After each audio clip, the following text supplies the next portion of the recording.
Today on the Men at the Movies podcast, we discuss that epic adventure movie, The Princess Bride. Invitation and opportunity often show up looking like pain, inconvenience, and interruption. We can accept the quirks of our story or get frustrated and fight it. And when life isn't fair, when we're mostly dead, doctrine and theology isn't enough to get us through. We need story to show us the way. Join us as we discover God's truth in this movie.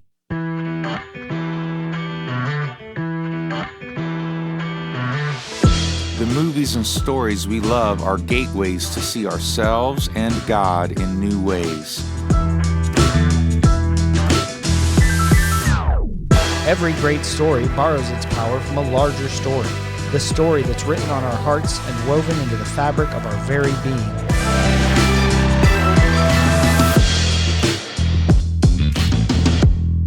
Hello and welcome to the Men at the Movies podcast. My name is Paul McDonald, and joining me over the Zoom is Mr. Britt Mooney. I always want to call you Britt Movie. I like that as your stage name. I need a t-shirt. That says that. That'd be awesome. How you doing, man?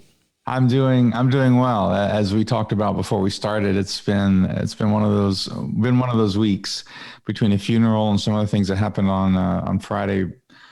Your world goes into a little bit of chaos if you have structure or like to have some structure. But God's doing stuff, man. God's been awesome, and we're seeing some just really amazing things happen and opportunities. So it's been going well. Yeah, I wish I could remember the exact quote. I'm always remembering vague quotes by somebody, but it's like opportunity looks like interruption and sort of pain. Right. Yeah, absolutely. Inconvenience, definitely. Yeah, that's probably the right word there. So we're not talking about, that's not really one of our messages today. I don't think we're going to pull that out of this movie. We're here to talk about Princess Bride, and this movie I watched this a lot when I was in college. A lot, like to the point I haven't seen it in years. And my wife I was still getting on her nerves because I could quote not just like the big lines that everybody knows, but basically the movie. I knew the movie. Right. So this was, and I'm putting this back on you because this was your idea. So Britt, why did we pick this movie? This is one of the best movies ever made. And it didn't win an Oscar. No, it did not. But it is one of those movies that I don't know anyone who doesn't like it, number one. And I know several people, like if you put a quote, if I just put a quote out on Facebook, I don't even have to say the name of the movie or anything. I just put a quote. I will get today, if I do it today, I will get a thread of about 50 comments with other quotes. Like you said, people will just be putting up quote after quote after quote. People have watched this movie over and over and over and over again. So if you're listening and you haven't done this, go to our Men at the Movie. We're going to do this for when we post this. Okay.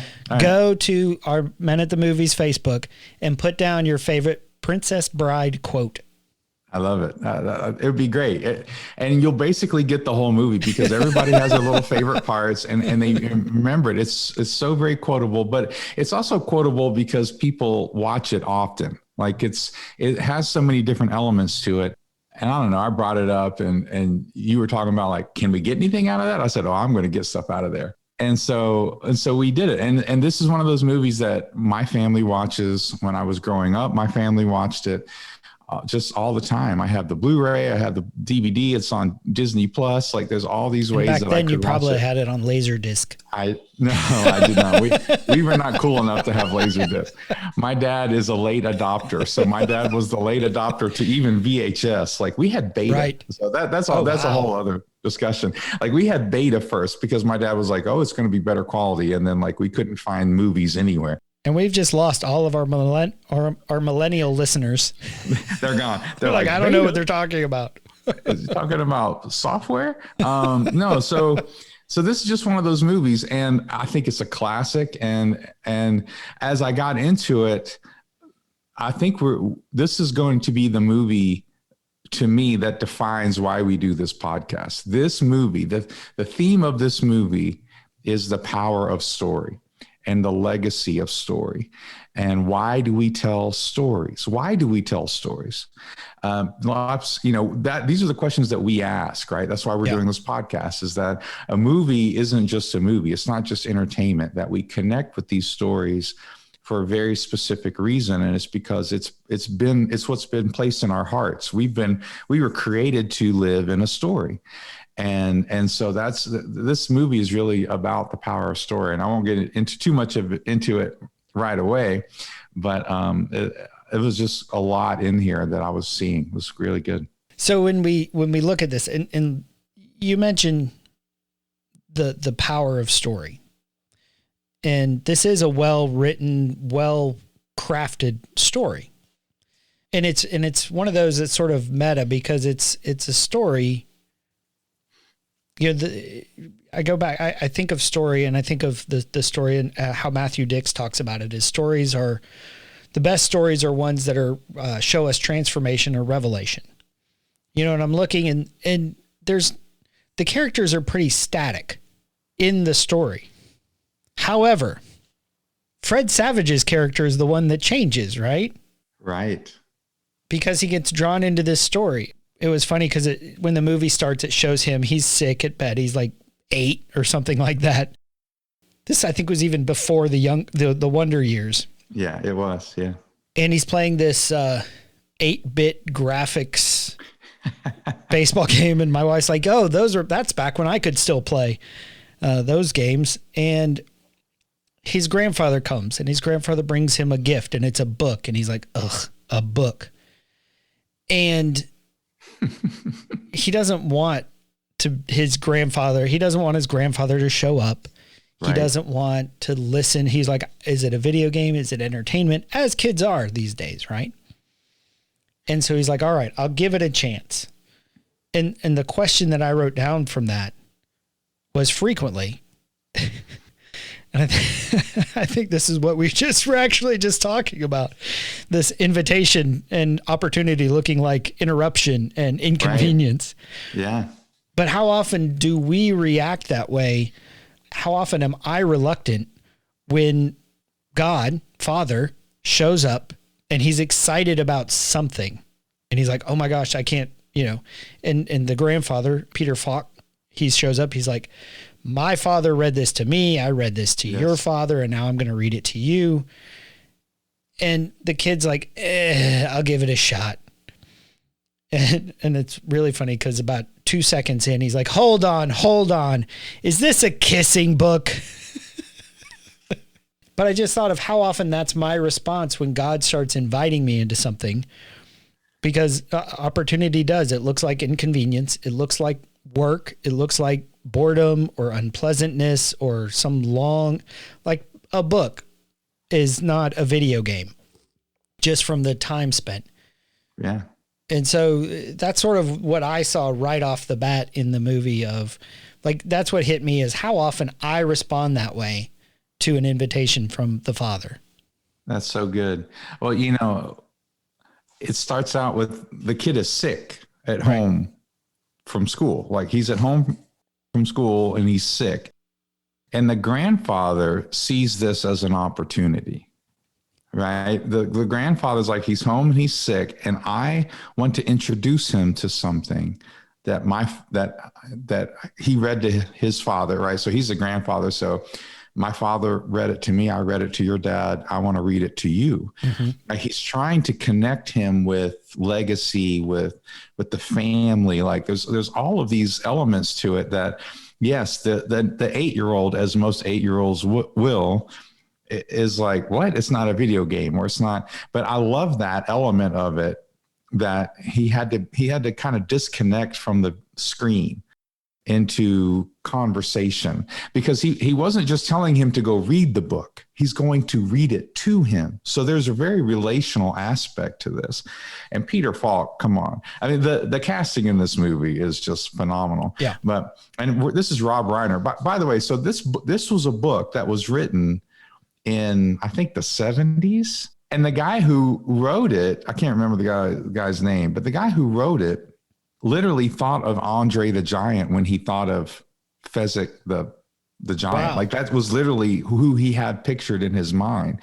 And of course, 10, 15, 20 years later, Andre the Giant he was towards the end of his life at that point because of all his health issues, but they got him to actually play this part. And so, but he writes this story, and it's not super popular, but it was popular enough that Rob Reiner, who is an amazing filmmaker, comedian, he makes this movie. And you know what's really interesting about this movie, just a little side note, is that it was kind of a flop. This movie did not do well in the theater because nobody knew what it was. Is it a fantasy? Is it a comedy? Is it nobody could tell. Is it a romance? Like they couldn't tell what it was. Yes. And it was all the things. It was all of it. And the kid says, I'll try to stay awake. Yeah. That's what the kid ends up saying. Oh, sure. He's only doing it out of obligation at first. Yeah. And the grandfather's like, thank you so much. And then he starts the story, and the story starts out with love, which is why he says, is this a kissing book? And I love how it starts out with that service is how she realizes he loves her. So I love how it starts out that she learns love through his service. Yeah. That it's his service that she starts to learn love. Like, when he says, as you wish, what he's really doing is he's really loving me. And then she realizes she loves him too, right? And then it's the whole setup, right? He's going to go away to make his fortune, and then he dies, blah, blah, blah, blah, blah, all of that. So that's kind of how the movie is set up. And then we get one of my favorite parts of the movie, and I think one of everybody's favorite parts of the movie, is the relationship between Inigo and Fezzik. Their friendship is amazing.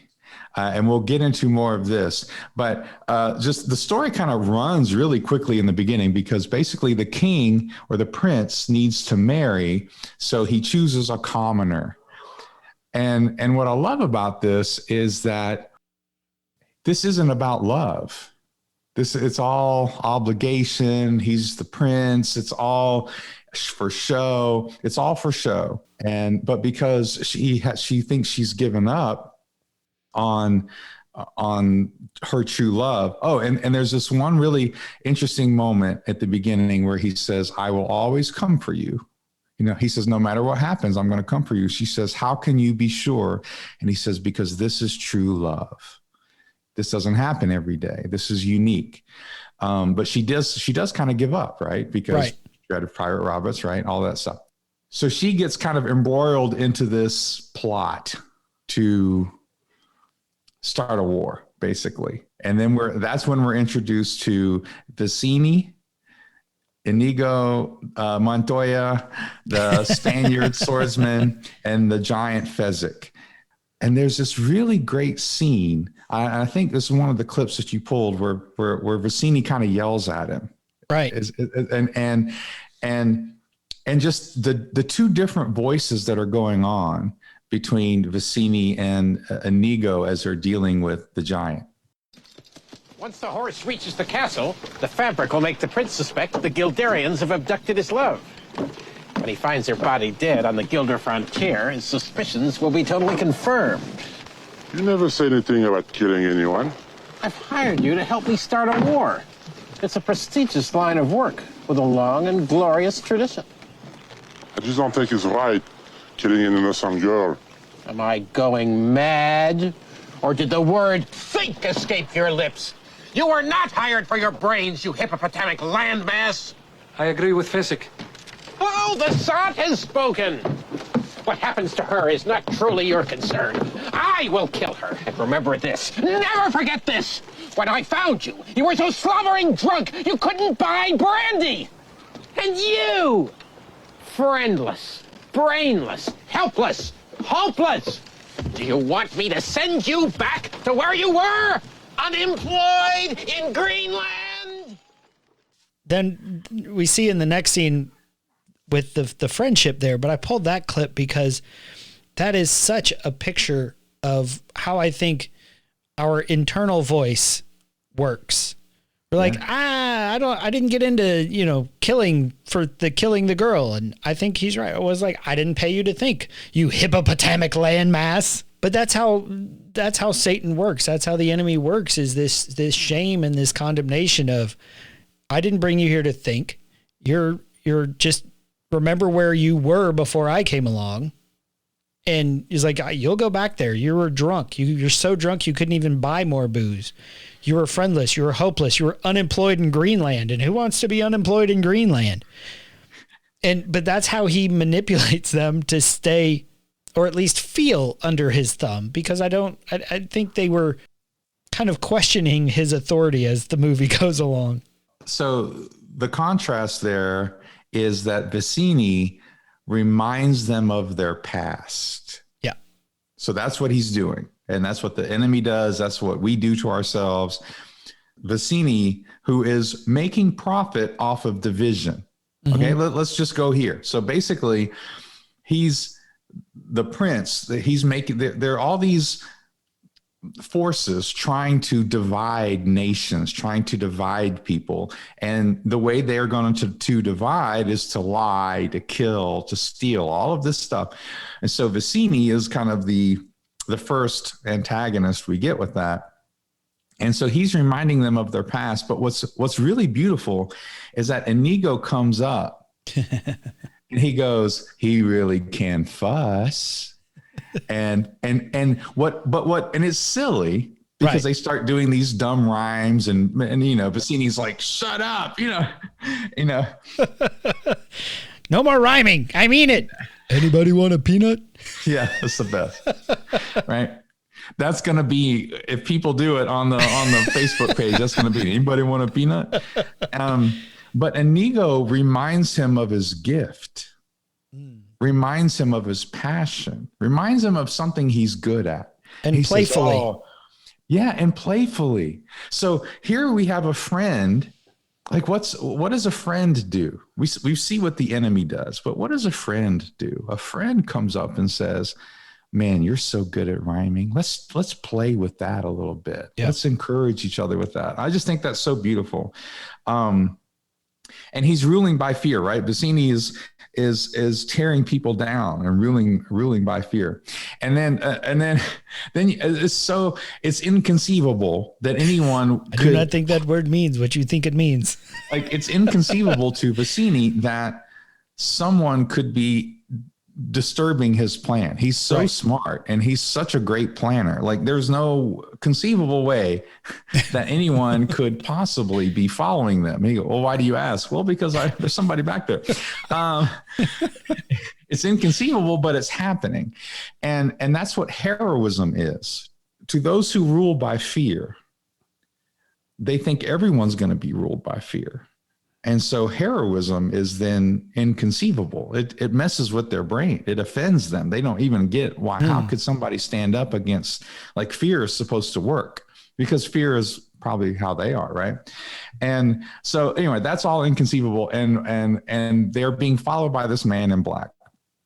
But here's what's really cool about the interaction that starts to happen is the man in black treats both of these people. First, Inigo, because Inigo Montoya leave him behind. You're going to kill him. Yeah. Right? Oh, I have to do him left-handed. I mean, it's just, and so, but first Inigo and then the giant, he leaves him behind to kill the guy. But the man in black treats them with dignity and gets their story. Like, he starts having conversations with these guys. Yeah. And in the end, he could kill them. These people were going to kill him. He could kill them, but he doesn't. He's a dream of large women or whatever, like he's. I do not envy the headache you will have. But he dignifies them. Like, he's like, look, no, I get it. You're just a pawn. I'm not going to kill you. I'm going to dignify you. You're a great swordsman. Oh, you're really strong. Like, right. He's asking them questions about themselves, and they're having these conversations about this stuff. I just really love that part is that through that, even though he's an enemy, he's dignifying them and getting their story. And I just wonder how often we could do that. Like people who they're just placed in a position. I think sometimes we see people's enemies, and I don't think they really are. Yeah.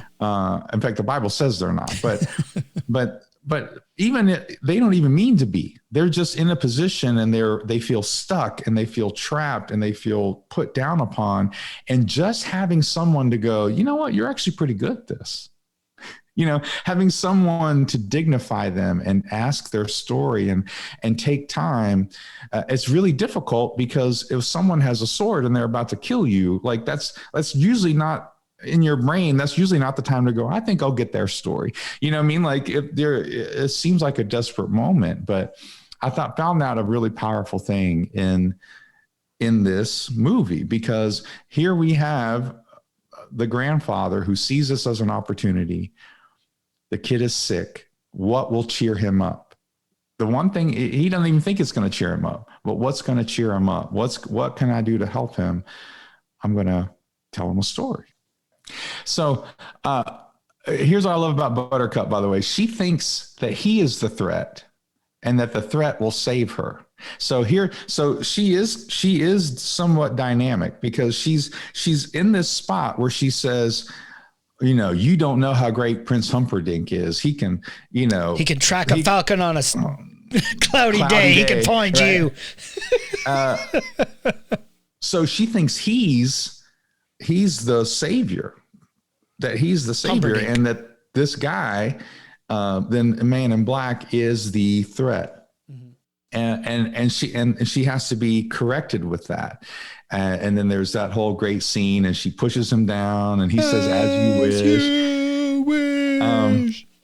And so they go down, and he's like, "Why did you give up on me?"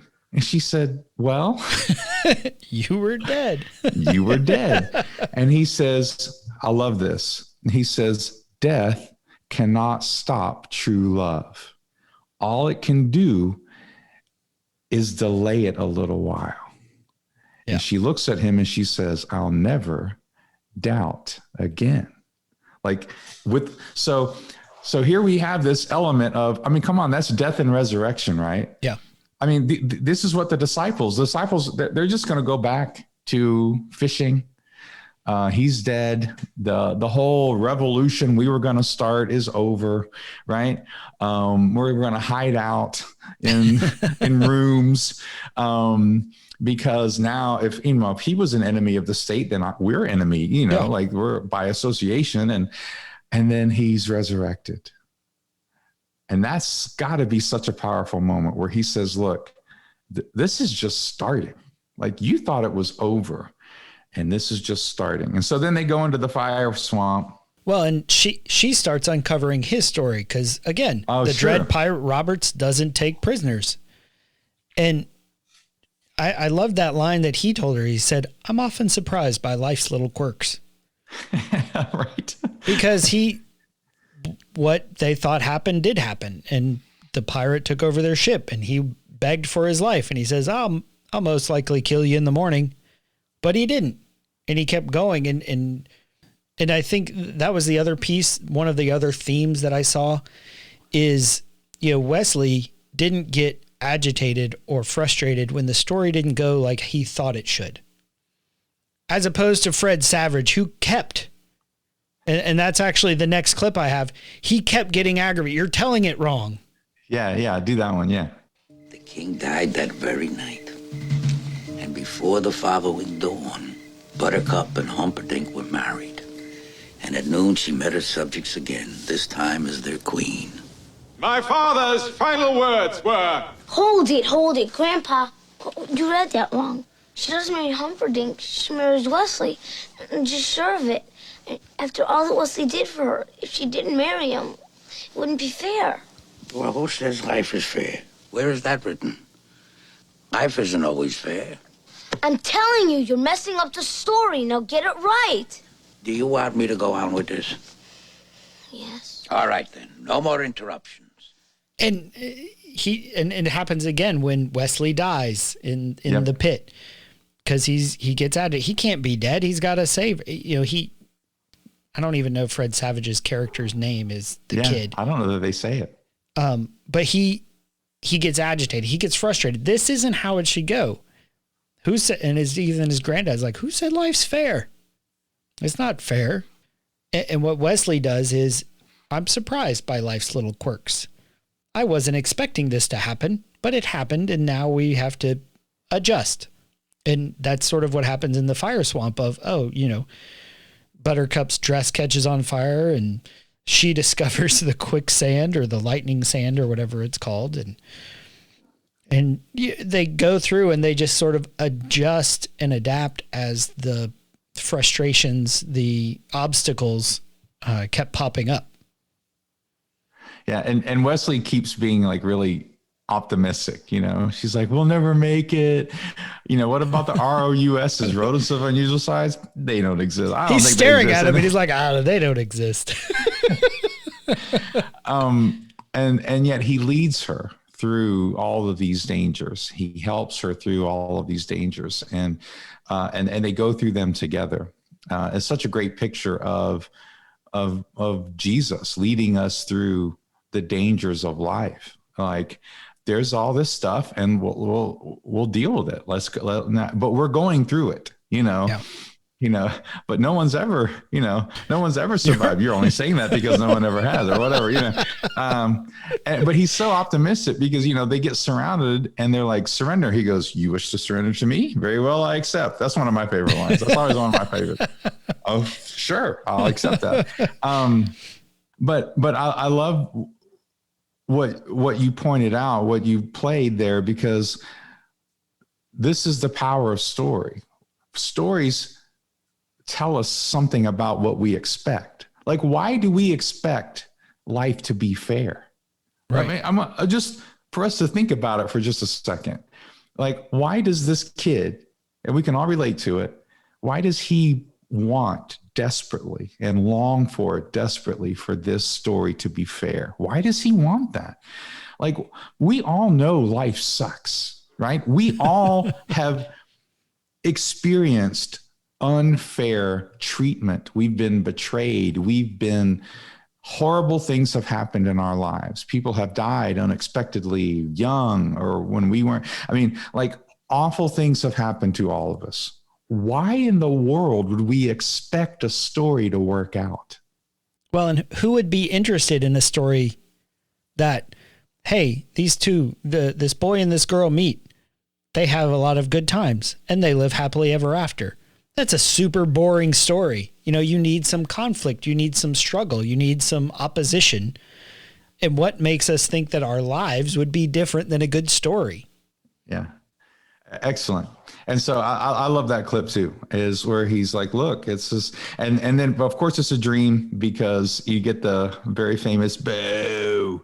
But she treated love like garbage. And so she surrenders and says, look, if you won't hurt him, because I love him, just don't hurt him and I'll go with you. But then she ends up telling the guy, like, look, I can't, I have to rest in love. I have to believe in love. That's what I said I would do. But of course, in the meantime, Humperdinck has put the guy in the pit of despair. Of despair. And so, that's all symbolic of like the darkest moment of the story, right? The dark moment of the story, the third act or second act, sort of area where you put the hero in as bad of a situation as you possibly can and stick him in there. But she doesn't know that. All she knows is he's gone, put him back on his ship. So she decides, as great as this is, I'm going to choose love. As hard as it is to choose love, as difficult as it is to believe in it at this point, I'm still going to choose to believe in it. And that's an amazing lesson for us, right?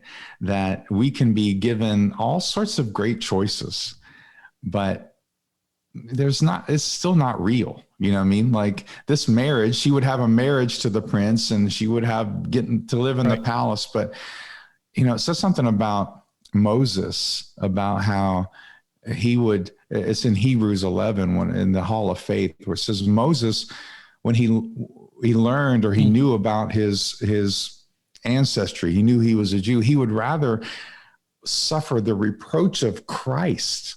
Like, this is before Jesus was born, yet the writer of Hebrews is saying, like, the fact that he was like, you know what, I'm going to deny Pharaoh's household. I'm going to choose a different life, because it's not real. It's not who I am. Yeah. And it's such a powerful moment, and it's silly. Like, what's so funny about this movie is, like, they're just silly the whole time, you know, and it works. Because it's Rob Reiner and the cast is amazing. They just make it work. So there's all this sort of machinations going on, and Inigo Montoya learns of the six-fingered man. So this is, everybody knows this, the quote, right? Hello, my name is Inigo Montoya. You know, you killed my father, prepare to die. And so we all know the quote, but this has been his obsession. And so he feels like a failure because he didn't kill, he was bested by the man in black or whatever. And then Fezzik is part of the Brute Squad. You are the Brute Squad. You are the Brute Squad. And so all of that leads, Inigo to say, look, we need to find, there's only one guy who can help us. And that's that man in black. He's the only guy who can help us. And so it's just a story thing to get us into where she starts to see the truth, right? He didn't send the ships, and she kind of calls him out on it. And she calls him, she looks at him, she says that he's a coward. Yeah. And he's, he starts going off on her, and here's what she says. This is so great. She says, it doesn't matter whether you sent the ships or not. He will come for me. And then he's like, I wouldn't say those kind of things, but she goes, you can't hurt me. She says, this is love. This is something you can't track it. You can't break it. Like, this is the unseen. There's power in this that you and your fear and your cowardice cannot touch. And you're afraid. And I mean, like, it was such a powerful moment, because she says, it doesn't matter. He's going to come for me. You can't hurt me. Like, this is the confidence that the love of God should give us. This is the confidence that the love of God should give us, is that as we look at the world who's trying to make us afraid, they're trying to put us down, they're trying to divide us and conquer us and all this stuff. And we have to look back in the world and say, you can't. Yeah. He loves me. He's coming back for me. It doesn't matter what you say. You can't hurt me, right? Right. And what's Humperdinck's response to truth and love? Violence. He goes down and he puts the machine all the way up. And there's also this theme of fatherhood in the movie. There's Inigo and his father, right? That he has to honor. There's also the kid and the grandpa. And that's the point where, I think you mentioned it before, where he's dead, where the Inigo and Fezzik find him, but he's dead. And the kid goes, wait, he can't be dead. Who kills Humperdinck? He goes, nobody kills Humperdinck. Right. And the kid says this, he says, he wins. What did you read me this thing for? Why are you even here?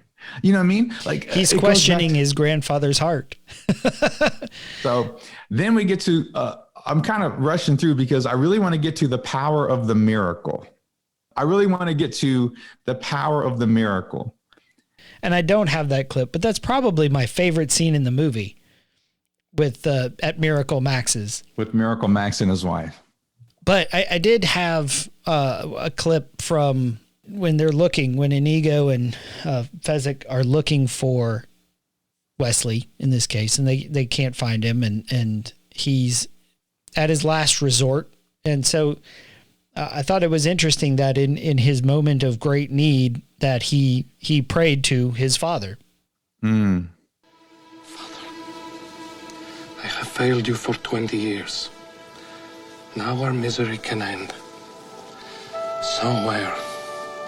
Somewhere close by is a man who can help us. I cannot find him alone. I need you. I need you to guide my sword. Please. Guide my sword. Because so many times that we find ourselves in a similar situation. I am looking for something and I can't find it, and I need you to guide me. And where it takes him, it sticks him on a tree. He's like, this isn't it. But it's when he put his head down and sort of not disgust isn't the right word, just sort of the sense of loss and disappointment. Right. And then it was the knot that opened the tree to lead them to Wesley. But to me, that was just sort of the picture of how we should approach our walk. I keep coming back mentally to this, where we opened with this invitation or opportunity looking like inconvenience and interruption. And it's the same thing, I need you. I need, but then it didn't look like he thought it would. He thought it would lead him to the man in black, and it just pointed at a tree. Like, this is not what I was looking for. Right. No, that's so good. And so this whole part of the movie to me was so great in the sense of, for what we're talking about with the power of story, because as authors, this is what we talk about. How do we get people to suspend their disbelief? Right? Especially when we're writing about stuff like dragons and superheroes. Like, how do we write in such a way that we get people to suspend their disbelief? As authors, we have this thing where people say, when you're writing fiction, you have to make it as believable as possible. But when you're writing nonfiction, you have to make it as unbelievable as possible. In other words, like, if people know the story actually happened, they want to see a miracle. They want to see something that they can't believe. But if you are making it up, then they're going to go, oh, I don't know if I believe that would ever actually happen or whatever, That would have never happened. Yeah, that would never happen. But, when you're writing about fire swamps and ROUSs, which are really just little dudes in like rat suits, like, the effects in this movie are not the best. Okay. The writing is amazing, but this is great because he's dead. And Inigo says, well, I guess we're just going to have to figure out a miracle then. Yeah. And I love that. I love that he's like, I don't know how much money you got, but let's just hope it's enough for a miracle. And he happens to know of a guy who can do a miracle. And so they go to see, Miracle Max. That'd be a helpful friend to have, don't you think? Right. But Miracle Max has a history too. Right. He had been betrayed by Prince Humperdinck. So even though this is his purpose in life, is to have miracles. Right. Like, he's been hiding. So this is another question to ask, right? Why do we want a story that works out in the end? Why do we want that story? When we have all sorts of evidence around us that stuff doesn't work out, why do we want one that does, right? And the answer is because we were created to live in that story. We were created to live in a story where these things are overcome and we get to be, it all does work out. Against all odds. Against all odds, even when it looks like it's dead. And it's been 3 days and the tomb is closed or whatever. Like this is the story that we're a part of. We were created to be a part of this story. And connected is, why do we want miracles so badly? And because here's what he says. He says, he goes to Miracle Max. He goes, hey, we need a miracle. It's very important. As opposed to those unimportant miracles. As opposed to those unimportant miracles. And here's the thing. Miracle Max says, and he's doing his thing. He agrees to do it. And Inigo says, I just want to tell you, we got a schedule here. We're in kind of a rush. And he says, you rush a miracle, you get rotten miracles. In other words, like, true miracles take time, take patience, take faith, take believing, take, the time. And so what God was showing me through this whole part was, this is the gospel. This is what we deal with with the gospel. We deal with people who aren't completely dead. They just look like they're dead. They're just mostly dead. They're not all dead. They're just mostly dead. And what does he do for this guy who's mostly dead? First he says, where's I forget what it's called. Bellows. The bellows. So he breathes he breathes air into this guy. Like he does something this guy can't do for himself. Yeah. He puts air in him. And then what does he do? He plants a seed in him. And so how is he going to take a guy who's mostly dead to being alive, right? Is he literally gives him breath, and he plants a seed within him. And obviously he coats it with chocolate because that makes it go down easier. And so he makes it go down easier. And that's the truth in love, right? That's speaking the truth in love. And I was thinking about the men that dropped their friend down through the roof to Jesus, and that it was their faith that Jesus said, no, it was your faith that actually made the difference for this guy. This guy couldn't do anything on his own. You had to do it. And that's what we're called to do when we preach the gospel. We're going out to people. Like, I think a lot of times we expect, like, if we just say the gospel, people will like us, and they don't. Right. And then they're like, no, I'm sorry. So there has to be some level of faith where we realize this is a Holy Spirit thing. We have to do something. The Holy Spirit has to get involved here. There has to be a miracle. There has to be a miracle. Exactly. There has to be a miracle. And I also love how his wife calls out his fear, but she calls him to his purpose. Right. And I forget not her a witch. name. I'm your wife. But what turns him from his fear is the realization that Humperdinck is the real enemy. Yeah. That the problem isn't his purpose, right? But the real enemy is Humperdinck. And so anyway, so then there's a miracle. But what you see is he has a desire to set things right. I mean, it's painted in, oh yeah, Humperdinck's going to be embarrassed. He's going to get what he has coming to him. Remember, Fred Savage, he said, that's not fair. Well, everybody sort of who knows Humperdinck knows that it's not fair. He's not a nice guy. He's not a good guy. He's a manipulator. He uses fear. He uses, whatever to get his way, to make it go, the rules and the law to put people in their place. And for whatever reason, Humperdinck fired Miracle Max. He's like, oh, I can do this and I can be a part of setting things right.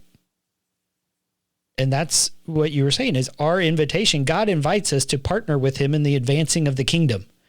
And that's right. Hey, let's set things right of, taking care of the widows and the orphan, lifting up the oppressed, bringing the good news of the gospel. We are also anointed to, as Jesus said, to heal the brokenhearted, to set the prisoners free, to give sight to the blind. That's not always literal, but figuratively, who would have thought? Like, it's crazy because it's like, hey, I want to do this thing where I'm going to take over the world and create this kingdom of beauty and light, and I'm going to use you knuckleheads to do it. But I think C.S. Lewis says, God never does anything himself that he can delegate to us. Which is so weird. It is weird, but I said this recently when in one of our pastors' meetings where I said, God saved the world through a man in the most obscure part of the world. Right. Like the man was obscure. The part of the world was obscure. Like this was Podunkville of the Roman Empire. These are the crazies who were monotheistic, all of that stuff. At a time when the Romans were ruling. And times when there was nothing about him. The Bible says there's nothing about him that we would want to hang out with him. Like he had no form or comeliness. Like he didn't have earthly power at all. He wasn't a priest. He wasn't rich. He had nothing of this world. And yet God says, I'm going to put my very son and he's going to save the world. And he does the same thing with us. It's not about us. And just like Miracle Max he's not in the palace. He's not in a big mansion, right? You would think some guy who can do miracles would have a lot of money, right? But no, he's in a little shack, and he feels afraid, and yet he's called to produce miracles, and so are we. We are called to produce miracles. We are called to enter into other people's lives and produce a miracle, because that's what people are looking for. And people want to hear our miracle stories. People want to hear the stories that we have to give them about other miracles that we've seen. I don't know if you've ever been and I'm not against people like telling, hey, this is happening, let's pray or whatever. So there are problems. Like, I'm not against that, but there's something happens when we start telling each other miracles that have happened. Like, something happens to us. I don't know if you've ever been a part of even just sitting around a dinner table or a bunch of Christians and you start talking about miracles. Oh, I saw this. This guy got healed. And sometimes people go, well, why didn't that happen to me? Right. Or right. I prayed and this person or something. But, you start to see like, oh man, God does amazing things.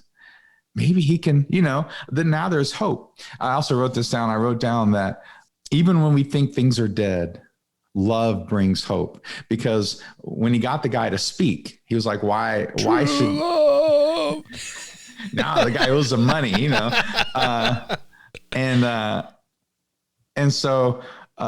love is what gives us hope. Because I mean, the reason I wrote that down is I don't want people to think like, well, I want to have $1 million and it looks like I won't have $1 million, but I'll just believe I'll have $1 million. Like, no, that's not where the hope comes from. That's not the kingdom.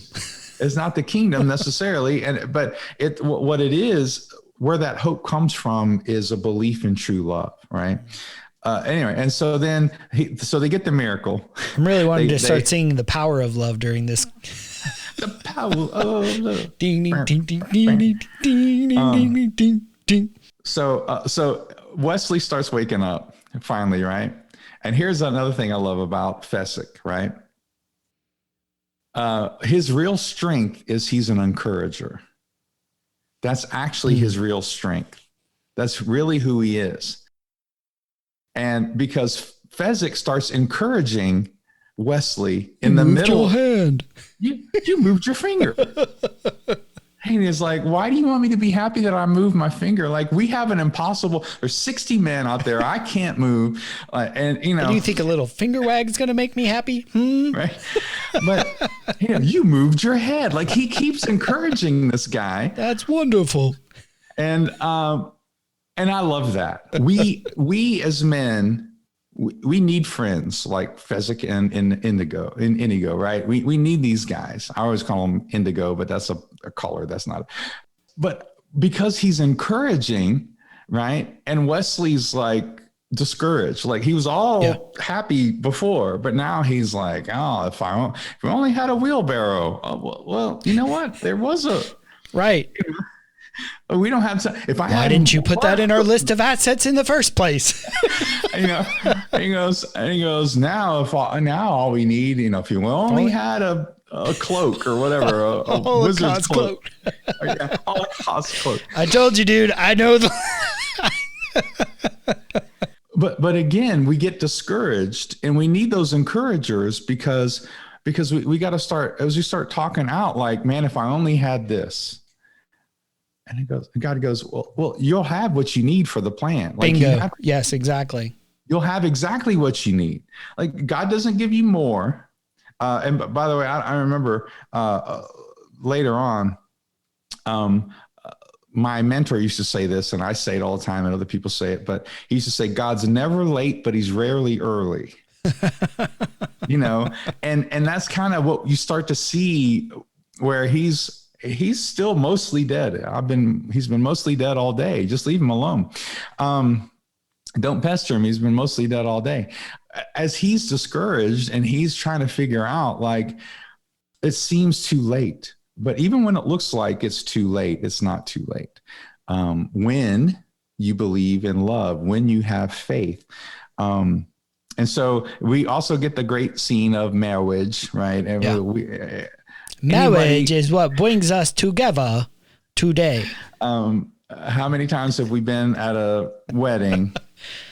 Every. And under your breath, at least, you go, marriage. Love. True love. Will follow you forever. So she challenges Humperdinck again, by the way. He's like, I killed him. And she says, if that's true, why are you still afraid? Yeah. Why is there fear in your eyes? And I love that. And then there's all the stuff at the end. Are you still where there's this really great conversation? It's kind of because there was the fight between Inigo and the Count. They didn't really need one between Humperdinck and Wesley, right? You see what I mean? Like that would have been a natural sort of, well, they get to have this big fight, like a swashbuckling sort of, but they had that over here with Inigo, right? So they have instead a conversation between Wesley and Humperdinck. Well, an exposure of who they really were. Right. And so Humperdinck says, are you still trying to win? And yes, he is. And I love that. I love that resiliency. And and also Wesley gives Buttercup truth. And I love this truth, by the way, because she's like, oh, I'm so sorry. It happened so fast. I got married. He goes, no, you didn't. You didn't agree to it. Yeah. Did you agree to this? And I think sometimes the enemy does that. The enemy convinces us that we've agreed to things that we didn't agree to. Or that if we've agreed with it, that it's forever. It's like, no, wait, that didn't actually happen. That's not what I actually believe. I'm not abandoned. I'm not overwhelmed. I'm not abandoned. Yeah, I went back to abandoned, but because that's the frequent one. Because it's that whole thing of, I don't believe God is good. Yeah. Just like Fred Savage said, you're ruining the story. You're ruining the story. He questioned his grandfather's heart, and we question our Father's heart for us in those moments of badness. Yeah, absolutely. And it takes someone telling us the truth of going, that's not real. Yeah. Oh, wait, or my Father does love me. You're not bound to that. Right. You don't have to be bound to that. There's a great scripture in the Old Testament about how even when a wife has bound herself with a vow, the husband can break it, or the father can break it. Like, she doesn't have to be bound to, even if she made a mistake and bound herself up. And Jesus breaks every chain, right? It's a great little worship song, but it is like who the Son has set free is free. Right. You're free. Like he's going to set you free. It's not about how great you are. He sets you free. And so, but anyway, he says, look, you didn't agree to it. If you didn't say I do, then it's not real. And she had to think about it. She had to go back and go, okay, there's a whole confrontation there at the end, and they tie up Humperdinck. And, oh, by the way, To the Pain is amazing. Like, basically he's telling him about hell. He's like, you'll hear hell. It all through your perfect ears. Yes. No, your ears you'll keep, and I'll tell you why. And because he knew what Humperdinck's greatest fear was. Right. Is hearing people shriek or not being well thought of or esteemed or adored, or is like, what was it? He's like, I don't think any man has ever dared to speak to me that way before. When Wesley's calling him some amazing names. Right. By the way, just as an aside, as a writer, you don't have to cuss to come up with some great insults. And I think this movie proves it. Like, those are some creative insults. I'm sorry. Hippopotamical landmass. You smoking pile of vomit, or whatever he calls them. Like, but here's another part of it, because they're going to kill him. He's like, would you like for me to kill him? Right. Because Inigo shows up. Would you like for me to kill him? And he says, no. Leaving him alone in his cowardice is worse than death. I always think about that for a minute. Like, you staying in fear is actually worse than death, because what are we usually afraid of with fear? We're afraid of dying. We're afraid of, death or risk, or there's something we're afraid of, but actually the fear is worse than death, is what Wesley ends up saying. A couple things too about Inigo. So Inigo has this confrontation with the Count, who is brilliantly played by the actor, and I can't remember his name, but he's so great. Christopher Guest, who is amazing. Yeah. And he keeps using that thing as a mantra. I love that, where that starts to give him strength. He keeps repeating, no, hello, my name is Inigo. No, hello. And he gets stronger as he it's such a great, it's such a well-written scene. But here's what I love about that. So he wins, and this thing that he's been obsessed with since he was a child, 20 years or whatever it was. And he ends up looking at Wesley, and he says, I've been in the revenge business for so long. I don't know what I'm going to do. And here's a really important thing to know for people, especially men. Sometimes you need a new dream. Sometimes, and I think we've talked about it before. I can't remember which podcast or what story it was, but sometimes when you achieve something, that's actually when you're the most vulnerable. Because if you don't have another dream that comes after that one, then you get lazy. You're vulnerable to all sorts of corruption and other lies, right? You need something else. And so we see that. And so many of the movies that we look at show the phrase that I've been kind of hitting on is the empty lovers. We pursue these things thinking they'll soothe the ache in our souls and the ache in our hearts. And just like, he's fighting him. He's like, offer me money, offer me everything, offer me the world. He's like, I want my father back. And he couldn't give it, right? Mm-hmm. The Count couldn't give it, but neither could he achieve it. And ultimately, even revenge comes up empty because the thing he wanted most would never come back. Yeah. And the whole point of the pain that we go through, the ache that we experience, is to turn us away from the empty lovers, the false lovers, to the one who really loves us, the one who truly knows us. Because we're like, no, it's not going to be working harder or building a bigger church or, having kids that look exactly right, or because none of it will satisfy. Yeah. And it's only when we go to the heart of the Father that we can find true peace and true satisfaction. Absolutely. Just like Buttercup had to decide, I could marry the prince and live comfortably. At least that's what she thinks. Until he kills me. But right. But again, that's what we have to figure out. Like, instead of choosing what the Father wants for us from his heart, which sometimes does not look like palaces, right, and money, right? It doesn't look like a happy story. It doesn't always look like a happy story, at least not like a wealthy one, right? It looks like sacrifice. It looks like service. It looks like all these other things. And yet when she finally gets down to it, but see, here's the difference. Here's what she had to end up choosing.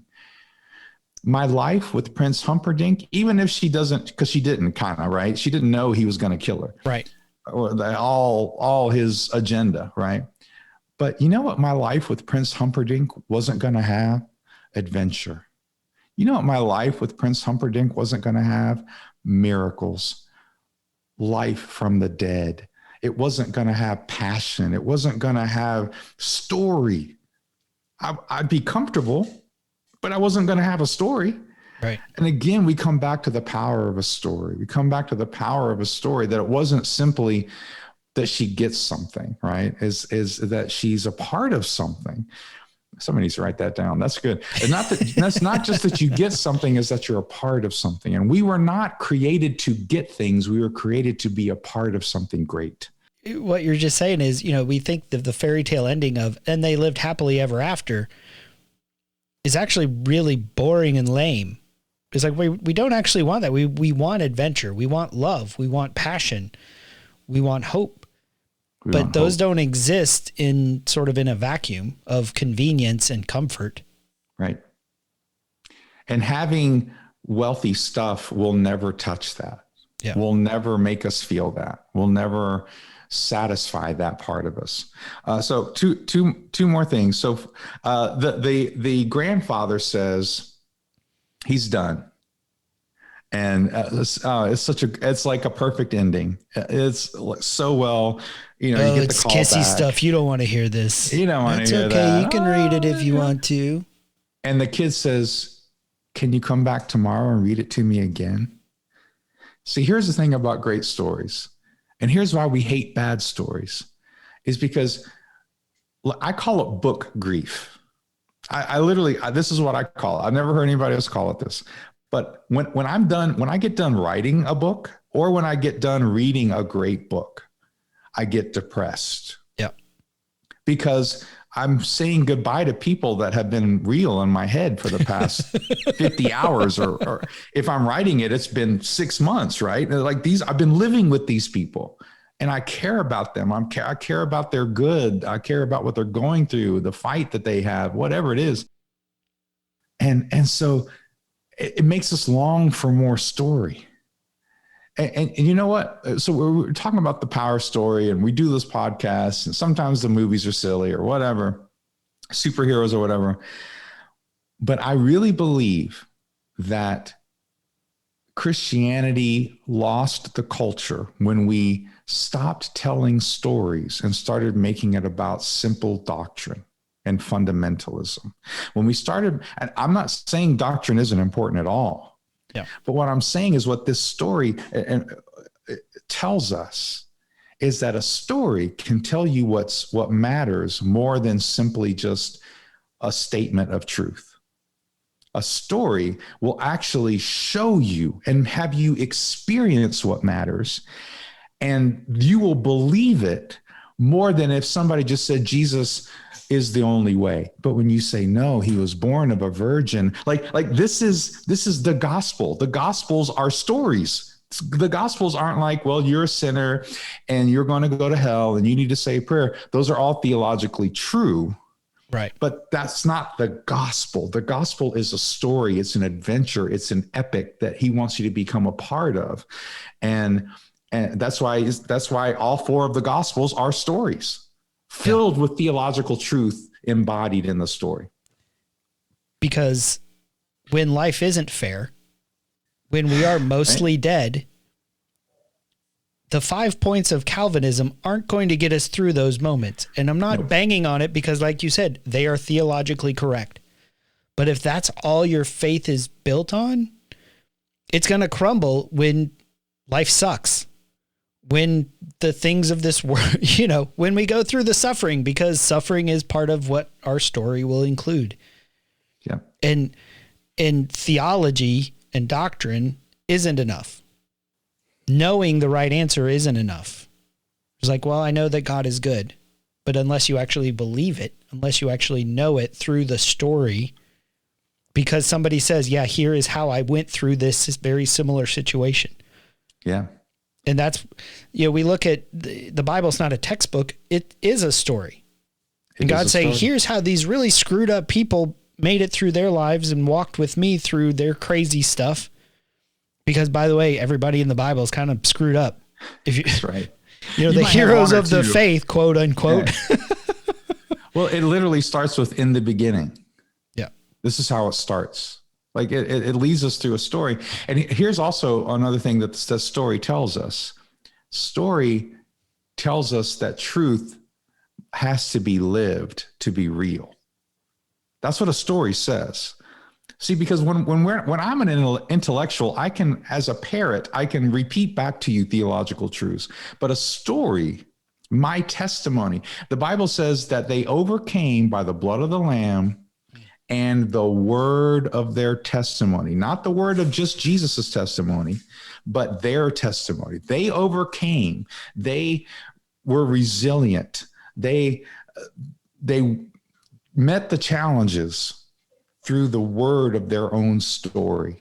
There's so much power in story. When we get to heaven, I may not recognize this, we may not recognize Paul McDonald the way he is in his glorified body, but Paul's story is still going to be there. Like his body might be different, but his story is eternal. Your story, my story, the stories, if we go to heaven, become eternal. They are redeemed into something as crappy as it can be sometimes. All things work together for good for those who love God and are called according to his purpose. And when we do get to heaven, we will know our own story. That's right. Oh, this is how that really painful thing shaped me into, how I was forged. It's like forging a weapon takes hammering and heat, and our lives are full of hammering and heat. But it's to help us become who we were meant to be. Yeah. And that's our story is, hey, here's how God showed up in my life in these little, small, millions of little miracles. Yeah. Yeah. And what does Paul do 3 times in Acts, or Luke writes it down 3 times in Acts? At first it happens in Acts, whatever, and then at least twice more, Paul says, look, I used to kill Christians. Then Jesus knocked me off my horse.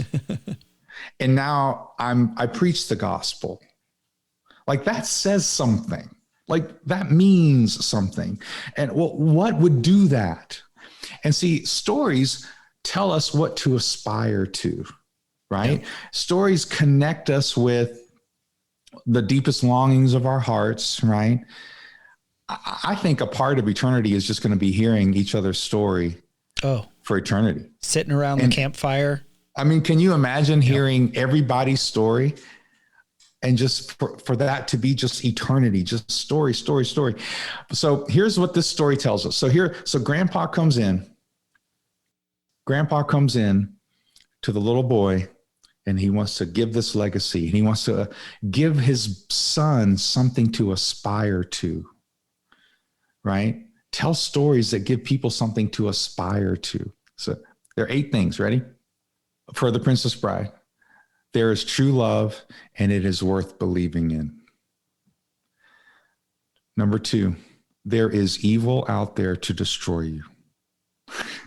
Number 3, with love, there is hope in even the darkest times. Number 4, there is true friendship, and we need it. Number 5, cowardice is its own hell.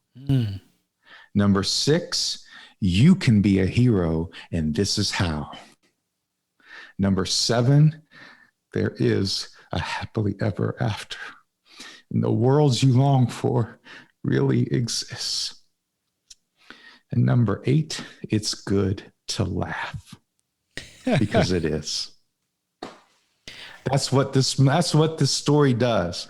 And he didn't come out and say it. He just told a story. But he didn't just tell a story. He gave his grandson. This is the ultimate act of love. He gave his grandson hope and something to aspire to and a purpose. And this is how you live. And by the way, we can laugh at the same time. Isn't that amazing? I think it's amazing. So this has been the Men at the Movies podcast with Paul McDonald and Britt Mooney talking about The Princess Bride, the quintessential story. Hope you join us next time here on the Men at the Movies podcast. Something inside has been awakened. I can no longer be who I was before. But if I am no longer who I was, who am I to be?